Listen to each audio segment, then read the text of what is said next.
성경 통독 시간에 사도행전을 읽고 있습니다. 이 사도행전은 읽을 때마다 성령님의 역사와 능력을 강하게 느낄 수 있어서 참 좋습니다. 그런데 사도행전을 읽다 보면 이 장면은 좀 뺐으면 좋았겠다라는 그러한 부분이 있습니다. 바로 오늘 읽은 사도행전 15장 36절부터 41절 바울과 바나바가 심하게 다투고 갈라서는 장면입니다.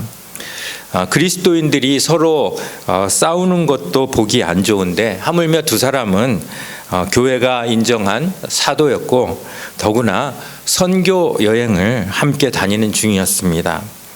성령이 강력히 역사하시는 가운데 이런 싸움이 지도자들 가운데 있었다는 것은 어찌 보면 성령의 능력이 폄하될 수도 있는 그런 사건이기 때문에 사도행전 기록에서 좀 빼는 게 더 낫지 않겠는가 이런 생각을 가질 수 있습니다만 저자 누가는 이 장면을 사도행전에 기록하고 있습니다. 바나바가 바울이 싸운 이유가 뭘까요? 제가 말을 잘못했나요? 바나바와 바울이 싸운 이유는 마가 때문입니다. 도대체 마가가 어떤 인물이었길래 사도들은 이렇게 갈라서기까지 하면서 싸운 걸까요? 먼저 성경은 그의 이름을 마가라 하는 요한이라고 소개합니다. 자, 마가라 하는 요한, 이 이름이 두 개가 있었다는 거죠. 저의 이름은 김은찬입니다. 그런데 모든 서류에 나온 저의 공식 이름은 레이킴이에요. 저 이름이 두 개죠. 마찬가지로 요한은 유대식 이름이고 마가는 로마식 이름이었습니다. 마가는 예루살렘에 살고 있었지만 그 출신이 구브로, 지금의 키프로스였기 때문에 두 개의 이름이 있었던 것 같습니다. 그는 바나바와 인척 관계였습니다. 골로새서 4장 10절에 보면 바나바의 생질 마가 이렇게 이야기를 하고 있죠. 자, 생질이 뭐죠? 네, 조카예요, 조카. 우리 피로 선교사가 저한테 카톡을 이렇게 보냈거든요. 근데 보내면서 안녕하세요 목사님, 저는 이분한 고사님, 이유강 집사님의 조카 이렇게 필요합니다 이렇게 적었더라고요. 근데 얼마나 그게 이렇게 정감 있게 들리는지 모르겠어요. 아마 조카라는 말이 한국말로 없을 거라고 생각을 한 것 같아요. 그래서 어쨌든 생질하면 조카입니다. 그런데 다른 이렇게 번역본, 영어나 헬라어 성경 이렇게 보면 생질, 조카라고 하지 않고 대부분의 번역들은 커즌, 사촌이라고 번역하고 있어요. 어쨌든 이 바나바와 마가는 친족 관계였다는 것이죠. 그래서 이 마가가 어떤 사람인가를 우리가 추적하기 위해서는 바나바가 어떤 배경에 있었는가를 보면 되죠. 자, 사도행전 4장 36절에 보면 바나바를 이렇게 소개하고 있습니다.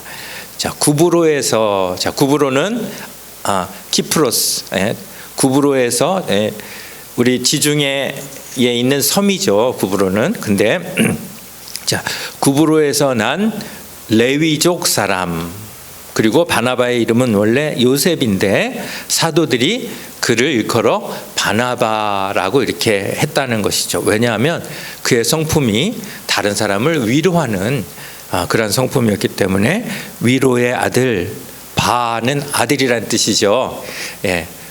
바디메오는 디메오의 아들, 바나바는 위로의 아들, 이런 뜻이에요. 그래서 자, 이러한 사람입니다.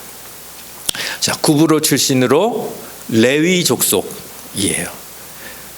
그렇다면 마가 역시 그와 비슷한 배경을 갖고 있었다는 것이죠. 자, 그런 이유로 바나바는 바울의 반대를 무릅쓰고 마가를 끝까지 데려가려고 했던 것 같습니다. 자, 우리가 마가 하면 제일 먼저 생각나는 게 있죠. 두 가지가 있습니다. 마가 하면 제일 먼저 생각나는 게 뭐예요? 마가 다락방. 또 그거보다 더 금방 생각나는 게 마가복음. 그렇죠. 마가하면 마가복음, 마가다락방이 생각이 납니다. 예. 자, 전통적 견해에 의하면 마가복음의 저자가 바로 우리가 지금 이야기하고 있는 이 마가이고, 그 다음에 마가의 다락방 역시 그 마가의 집으로 알려져 있습니다. 자, 사도행전 12장에서 베드로가 헤롯에 의하여 투옥됩니다. 그런데 천사의 도움을 받아 옥에서 나오게 되죠. 그리고 나서 베드로가 가장 먼저 찾아간 곳이 어딜까요? 마가의 집이에요. 자, 사도행전 12장 12절 우리 한번 같이 읽어볼까요? 마가라 하는 요한의 어머니 마리아의 집에 가니 여러 사람이 거기에 모여 기도하고 있더라. 마가는 당시 어떤 집의 소유권을 가질 만한 그러한 나이가 그렇게 많지 않았던 것 같아요. 그래서 어머니 집에 함께 사는 그러한 청년이었습니다. 그런데 그 집에는 온 성도들이 모여서 기도하는 그러한 집이었어요. 그리고 예루살렘 교회는 자연스럽게 이 마가의 어머니 마리아의 집에 거기서 시작되었다고 우리 학자들은 이야기를 합니다. 이 집은 오순절 성림 강림 때도 120문도가 함께 모였던 곳이고, 또 예수께서 유월절 만찬을 가지신 집이기도 합니다. 자, 우리 성도들 가운데 집이 크신 분들이 좀 있어요. 그런데 집이 아무리 커도 한꺼번에 120명이 들어가는 집은 찾아보기가 어렵습니다. 결국 이 마가의 어머니 마리아는 매우 큰 집을 소유한 부자였다는 것입니다. 그런데 성경에 마가의 아버지는 한 번도 안 나와요. 그래서 아마도 이 마리아는 남편으로부터 재산을 물려받아서 그 아들 마가와 함께 예루살렘의 큰 집에서 살고 있었고, 그 집은 자연스럽게 초기 그리스도인들이 모임 장소로 모이는 그러한 집으로 자리를 잡은 것 같습니다. 자, 그러면 마가가 이제 어떠한 배경에서 어떻게 자라고 있는지 여러분들이 이제 대충 이렇게 아시겠죠. 자, 이러한 자기 집에 교회가 들어서는 걸 보고 자란 마가가 어떤 삶을 살았을까요? 예수님을 직접 목격했고 성령을 직접 체험했으며 사도들의 말씀과 기적을 매일 직접 보고 경험한 마가, 그의 삶은 복음으로 충만할 수밖에 없었겠죠. 자, 그런데 마가에 대해 직접 이야기하는 그런 구절이 있습니다. 자, 마가복음 14장 51절과 52절이에요. 자, 이 장면이 좀 어떻게 이런 장면이 연출되었을까? 저희들도 궁금한데요. 우리 한번 같이 읽어보겠습니다. 시작. 한 청년이 벗은 몸에 배 혼이불을 두르고 예수를 따라가다가 무리에게 잡힘에 배 혼이불을 버리고 벗은 몸으로 도망하니라. 학자들은 이 청년이 마가복음의 저자인 마가다라고 이야기를 합니다. 왜냐하면 이 마가복음이 저자인 마가에 대해서 한 번도 이야기하고 있지 않은 데다가 이 부분은 다른 복음서에는 나오지 않는, 마가복음이 유일하게 기록하는 부분이에요. 또한 이야기의 흐름상 꼭 필요하지 않은 그러한 이야기를 저자가 넣었기 때문이에요. 그리고 제가 지금 영어로 이렇게 이야기를 했는데요. 배 혼입을 리넨 클로th. 예. 자, 그런데 이 리넨은 성경에서 주로 번역되기를 세마포로 번역을 합니다. 세마포 여러분 아시죠? 그런데 이 세마포로 된 이불을, 혼이불을 몸에 감았다는 것이죠. 그런데 이 세마포는 당시에 매우 비싼 천이었습니다. 보통 사람들은 잘 만져볼 수도 없는 그 비싼 세마포를 이불로 사용하는 사람은 부자였을까요? 가난한 사람이었을까요? 부자였어요. 그리고 마가는 부자였다는 것이죠. 더구나 정황도 그렇습니다. 마가의 다락방에서 최후의 만찬을 마치시고 겟세마네에서 체포되신 예수님과 또한 도망친 제자들, 그 상황을 가장 잘 지켜본 사람은 그 집 주인이었던 마가였을 것이라는 것이죠. 자려고 누웠던 마가가 이 모든 소동에 놀라서 이불을 뒤집어 쓰고 예수님을 따라갔을 가능성이 많다는 것입니다. 어쨌든 마가는 이렇게 어릴 적부터 예수님을 보았고 알았습니다. 또한 성령을 체험했고 초대교회가 그의 집에서 태동했으며 사도들에게 신앙교육을 받아 예루살렘 교회에서 중추적인 역할을 한 청년이었습니다. 그런데 그에게는 한 가지 아쉬운 면이 있었습니다. 부잣집 도련님, 여러분 어떤 이미지를 갖습니까? 예, 그렇죠. 험한 일을 겪어보지 못했다는 것입니다. 그러기에 예수님을 따라가다가 배 혼이불을 버리고 벗은 몸으로 도망하기까지, 겁 많은 부잣집 도련님의 전형적인 모습입니다. 그런데 마가의 이런 모습이 사도행전에서도 다시 한번 발견된다는 것이죠.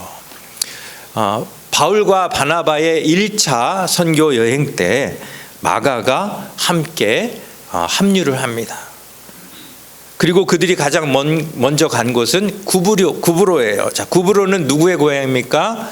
바나바의 고향이자 마가의 친족들도 다수가 살고 있었을 것입니다. 그리고 그곳을 떠나서 밤빌리아에 있는 버가로 향했는데 무엇이 마가를 힘들게 했는지 모르지만 그는 선교를 중도에 포기하고 예루살렘으로 돌아갑니다. 부유하고 유약하게 자란 마가에게 선교 여행이 생각만큼 녹록지 않았을 것입니다. 그에게는 어려움을 이겨낼 힘이 아직 없었고 어머니 마리아는 어려움을 이기지 못하고 집에 돌아온 아들을 보며 안타까워했을 것입니다. 그렇게 마가 없이 1차 선교를 마친 바나바와 바울이 예루살렘으로 돌아와서 선교 보고를 합니다. 그때 마가는 마음에 다시금 결심을 한 것 같아요. 두 번째 기회가 주어진다면 내가 다시 선교 여행에 동참하여서 남은 생을 바치겠노라. 그는 사촌형 바나바에게 다시 참여하고자 부탁을 합니다. 그런데 이것이 환상의 콤비 바울과 바나바를 갈라서게 하는 싸움의 원인이 되었다는 것이죠. 자, 마가의 마음이 어땠을까요? 자기 때문에 지금 그토록 존경에 맞지 않는 두 사도 바울과 바나바가 지금 싸움이 붙었는데 보통 붙은 게 아니에요. 완전히 심하게 붙었어요. 자, 저라면 괜찮습니다. 제가 안 가겠습니다. 싸우지 마시고 두 분이 다녀오십시오. 이렇게 할 것 같아요. 그런데 마가는 선교에 대한 뜻을 굽히지 않습니다. 결국 바나바는 마가를 택하고 바울은 실라를 택하여 각기 다른 여정의 선교 여행을 떠나게 되는 것이죠. 마가로서는 바울이 왜 그런지 이해는 되면서도 한편으로는 참 야속했을 것 같아요. 나 정말 이제는 진짠데, 이제는 내가 정말 할 수 있을 것 같은데 왜 내 마음을 알아주지 않는가. 쉽게 말하면 바나바는 그래도 사촌형이니까 가까이 지냈을 거 아니에요. 그런데 바울은 정말 본받고 싶고 같이 하고 싶고 정말 그런 존재가 아닙니까? 그런데 그 바울이 난 너하고 같이 못해. 마가를 버린 것입니다. 자, 이렇게 바울에게 버림받은 마가의 남은 삶은 어떻게 되었을까요? 궁금하시죠? 예. 자, 골로새서 4장 10절과 11절. 골로새서는 누가 기록한 서신입니까? 바울 서신이에요. 바울이 이렇게 이야기해요. 나와 함께 갇힌 아리스다고와 그 다음에 바나바의 생질 마가와. 자, 지금 마가가 어디에 있어요? 바울과 함께 갇혀 있어요. 바울과 헤어진 게 아니었어요. 그때는 바울과 잠시 헤어졌지만 하나님께서 바울과 마가가 다시 화해하고 마가가 그토록 그리던 바울에 합류하여서 그와 함께 감옥에 있도록 하신 거예요. 한술 더 떠 바울은 마가가 자기의 어떤 존재라고 이야기합니까? 이런 사람들이 나의 위로가 되었느니라. 이 바나바와 갈라서게 만든 장본인 마가인데 이제는 그를 통해 위로를 받는다는 바울. 자, 마가가 어떻게 변했을지 짐작하는 것은 결코 어려운 일이 아니지요. 빌레몬서 1장 24절에 바울은 또 이렇게 자기 동역자들을 쭉 소개합니다. 또한 나의 동역자 마가, 아리스다고, 데마, 누가가 문안하느니라.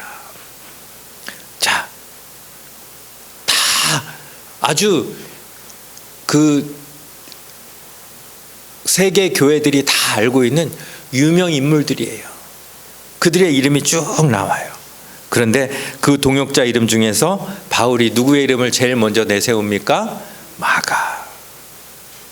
그가 얼마나 전 세계 성도들에게 알려진 그러한 인물인지를 우리가 볼 수 있는 것이죠. 자, 그리고 디모데후서 4장 11절. 자, 이것은 바울이 죽기 직전에 바울 서신 중에 가장 마지막에 기록한 서신이에요. 그런데 이제 죽기 직전에 바울이 디모데를 보고 싶어서 이 디모데후서를 씁니다. 디모데야, 어서 와라. 이러한 메시지를 보내고 있는 거죠. 자, 디모데후서 4장 11절. 누가만 나와 함께 있느니라. 네가 올 때에 누구를 데리고 오라? 마가를 데리고 오라. 그 다음에 뭐예요? 그가 나의 일에 유익하니라. 처음에 바나바와 헤어질 때는 어땠어요? 마가가 유익한 게 아니라 무익하고 거기서 더 나아가서 선교에 방해가 되는 그런 존재라고 생각해서 마가를 내쳤어요. 그런데 이제 와서는 그가 나의 일에 유익하니라. 도대체 그동안 마가에게 어떤 일이 있었을까요? 성경이 이야기하지 않지만 않아서 저희가 잘 모릅니다. 그런데 자, 이 마가가 이렇게 바울의 일에, 바울의 그 복음 전하는 일에 유익했을 뿐만 아니라 또한 베드로에게도 그런 존재가 되었다는 것이죠. 그래서 베드로전서 5장 13절을 보면 베드로가 마가를 뭐라고 표현하냐면 내 아들이다, 이렇게 표현하는 거죠. 우리 한번 같이 읽어볼까요? 시작. 택하심을 함께 받은 바벨론에 있는 교회가 너희에게 문안하고 내 아들 마가도 그리하느니라.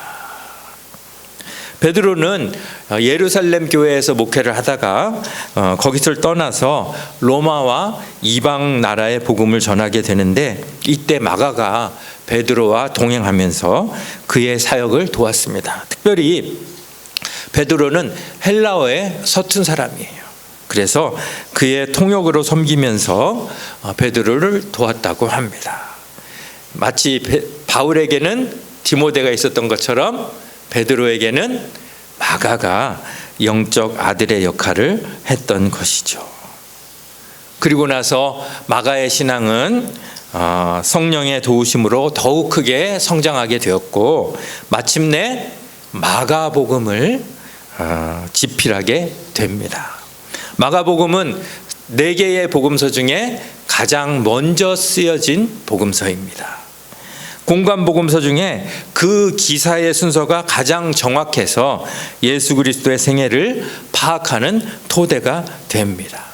마가는 베드로와 함께하면서 그가 전하는 것을 상세히 기록을 했던 것 같아요. 그리고 그것을 바탕으로 해서 이 마가복음을 기록한 것이죠. 그런 이유로 이 마가복음은 다른 복음서보다 이 베드로에 대해서 보다 상세히 기록하고 있어서 마가복음의 별명이 베드로복음이다라고 붙을 정도라는 것이죠. 전설에 의하면 마가는 후에 알렉산드리아 교회에, 알렉산드리아는 북부 아프리카에 있는 도시입니다. 그런데 알렉산드리아 교회의 창립자가 되고 감독으로 그곳에 머물며 그 옆에 있는 이집트 전도에 힘쓰다가 불 속에 던져져서 순교했다고 합니다. 자, 이상은 유약한 부잣집 도련님이 강직한 순교자로 바뀌는 스토리였습니다. 마가가 강직한 순교자가 되기까지 그의 인생에서 가장 결정적인 역할을 한 사건이 무엇일까요? 물론 성령님의 조명하심이 가장 큰 이유겠지만 아마도 오늘 읽은 이 본문, 바나바와 바울이 다툰 사건이 그가 마음을 다지는데 큰 역할을 했을 것이라는 거죠. 그렇게 존경에 맞지 않던 두 사도가 자기 때문에 싸울 때 마가는 어떤 마음이었을까요? 이제 다시는 유약해질 수 없다. 이분들처럼 나도 목숨을 걸지 않으면 안 된다라는 마음이 그 가운데 있었을 것입니다. 만일 바울이 바나바와 싸우지 않고 순순히 마가를 다시 받아들였다면 마가는 또 중도에 포기했을지도 모릅니다. 하지만 자기 때문에 바나바가 어떤 희생을 감수했는지를 알기 때문에 마가에게는 더 이상 물러설 곳이 없었습니다. 결국 하나님만 바라보고 목숨 다하기로 마음먹는 수밖에 없었습니다. 주님 뜻대로 살기로 했네. 주님 뜻대로 살기로 했네. 뒤돌아서지 않겠네. No turning back. 처음에는 예루살렘으로 터닝백을 했던 마가지만 두 사도들이 자기 때문에 심하게 다투는 걸 보고 No more turning back. 그는 그 마음에 강하게 결심을 했을 것입니다. 그리고 이후에 바나바는 서서히 사라지고 누가의 행적만이 교회에 더욱 알려지게 됩니다. 여러분, 이 사건을 어떻게 봐야 합니까? 성령께서 그 어느 때보다도 강하게 역사하시는 가운데 성령 충만해서 선교에 임하는 그 두 사도가 선교 여행을 앞두고 싸우는, 그게 말이 됩니까? 두 사도가 싸우는데 그걸 보면서 어떻게 성령 충만하다고 누가 얘기하겠습니까? 도대체 교회가 뭔가, 도대체 복음이 뭔가 의심하게 만드는 그런 사건 아닙니까? 그런데 이 사건 때문에 믿음 위에 더욱 굳게 서고 하나님을 더욱 의지한 그러한 사람이 있다면 이야기는 달라진다는 것이죠. 오늘 본문이 바로 그 이야기를 우리에게 하는 것입니다. 마가라는 한 사람을 사용하시기 위해 하나님은 엄청난 희생을 치르셨습니다. 하지만 마가는 자신을 그렇게 기피했던 바울과 결국 화해하고 바울을 돕고 베드로를 돕는 초대 교회사에 매우 큰 역할을 감당하는 인물이 된 것입니다. 만일 이 사건이 없었다면 마가는 어쩌면 평범한 부잣집 도련님으로 살았을지도 모릅니다. 오늘 제목이 두 번째 기회입니다. 여러분은 하나님께 두 번째 기회를 받으신 적이 있으십니까? 하나님은 누구에게나 언제나 두 번째 기회를 주시기를 원하시는 분이십니다. 하지만 두 번째 기회를 주실 때는 이렇게 강력한 동기를 부여해 주시는 분이시라는 거죠. 첫 번째는 거의 모든 사람들이 자기 자신을 믿고 실패를 경험하지만, 두 번째는 자기 자신을 내려놓게 되고 오직 하나님만 바라보면서 No turning back, no turning back, 그렇게 결심하게 만드시는 하나님. 사실 오늘 이 바울과 바나바가 갈라서는 사건은 마가에게 있어서는 꼭 필요했던 하나님의 은혜로 다져지는 사건이었던 것입니다.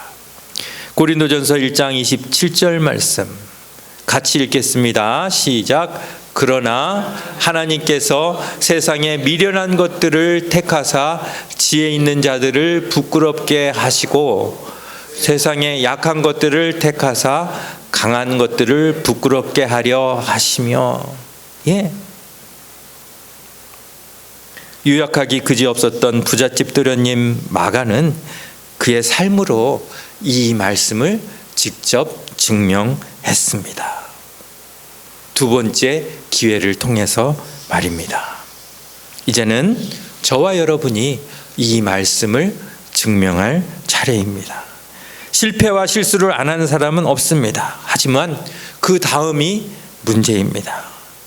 하나님은 마가처럼 유약한 사람에게도 거듭 기회를 주셔서 하나님 나라를 위해 쓰임받게 하십니다. 저와 여러분도, 우리도 실수를 자주 하지만 그때마다 우리에게 두 번째 기회를 주시기 원하시는 하나님을 우리가 다 함께 바라볼 수 있기를 원합니다. 두 번째 기회 때는 훨씬 더 강력한 동기부여를 주셔서 나 자신을 부인하고 오직 하나님만 바라보게 하시는 하나님. 설사 우리가 마가와 같은 그런 실패를 겪더라도 그 실패는 실패가 아니라 나를 부인하고 하나님만 바라보게 하시는 하나님의 은혜임을 기억하시는 저와 여러분들이 되기를 원합니다. 그 실패를 교훈 삼아서 신앙의 재도약의 계기로 삼아서 남은 삶을 마가처럼 하나님께 귀하게 드리기로 소망 결단하시는 우리 모두가 될 수 있기를 간절히 바랍니다. 기도하겠습니다.